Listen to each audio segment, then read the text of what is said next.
This is a prickly pear cactus, and you may come across these when hiking, but be warned, this can be a very nasty plant.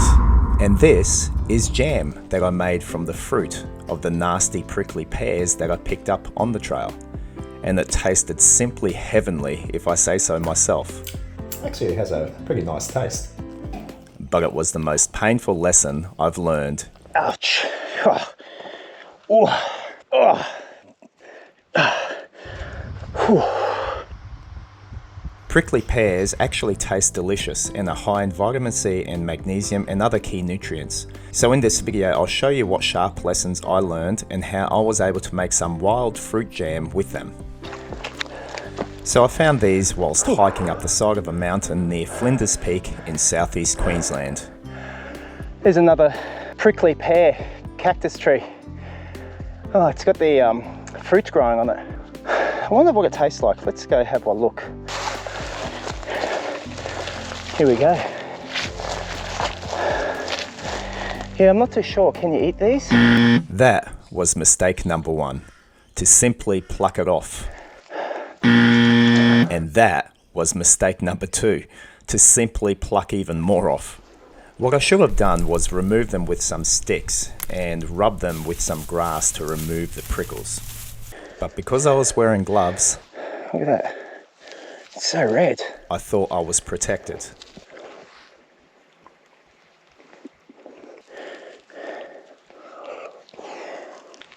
And that's the pips.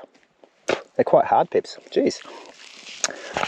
I'm going to bag me a few. This is quite cool. The only problem with these prickly pear fruits is literally, and I didn't realize this before because I've never actually taken one of these, they're all covered in prickles. The prickles have actually penetrated through my gloves. I can't believe it. Like, it's actually painful. So I tried removing them as best as I could. This method doesn't even really work that well. I'm just trying it because these prickles are right in my skin through my gloves. I can't believe it. Today I've learnt something new. The prickles on the prickly pear are called glochid spines, and believe me, do not fool around with these. Glochids are fine, hairy needles, similar to the needles from the Gympie Gympie suicide devil plant, and they have reverse barbs on the tips, so they are very hard to pull out. They are also deciduous, which means they shed easily.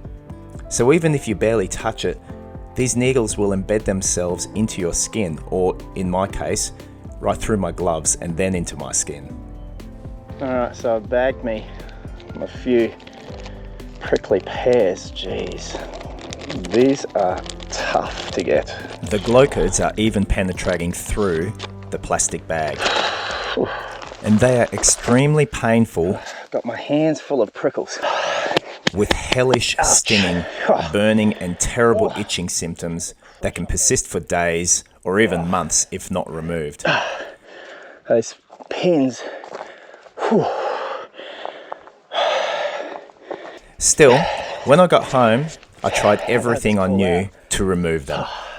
First, I tried the tweezers and magnifying glass method, but because glochids are so tiny, there were so many of them in my hand, this method was basically useless. Next, I tried some very sticky packing tape, but this really didn't feel like it was doing much. I then went next level and decided to mummify myself using PVA glue and gauze.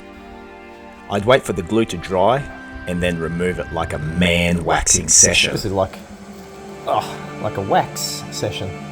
Yeah, I'm going to come out baby smooth. I'm going to have no hair left. But like the packing tape, I felt like the little barbs were still all inside my hands, which were now hairless.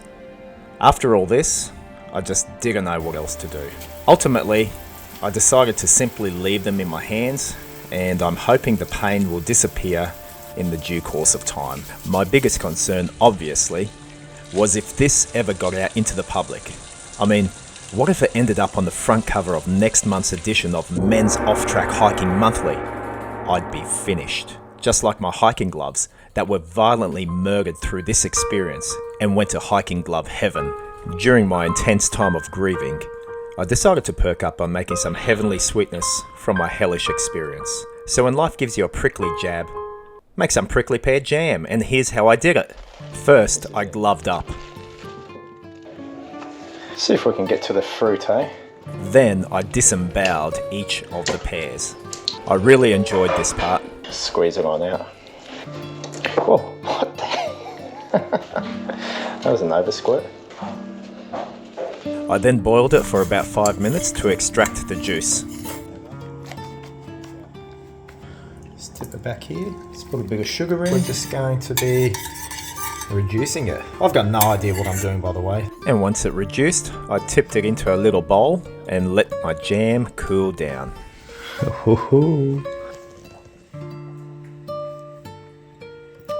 Actually, it has a pretty nice taste. A bit different from regular jam. Maybe that's just because I made it. It's only got a bit of sugar in it, but...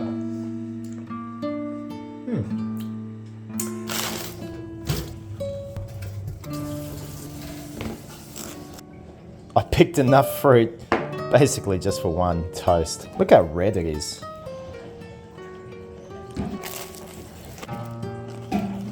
It's actually quite nice. Want a bite? My hands are in pain, so I'm eating like this. But just in case you're wondering, after the third day, the Glowcode needles no longer had any further effect on my hands. Probably because my hands are extra thick, Yugoslav off-track hiking hands that fear absolute.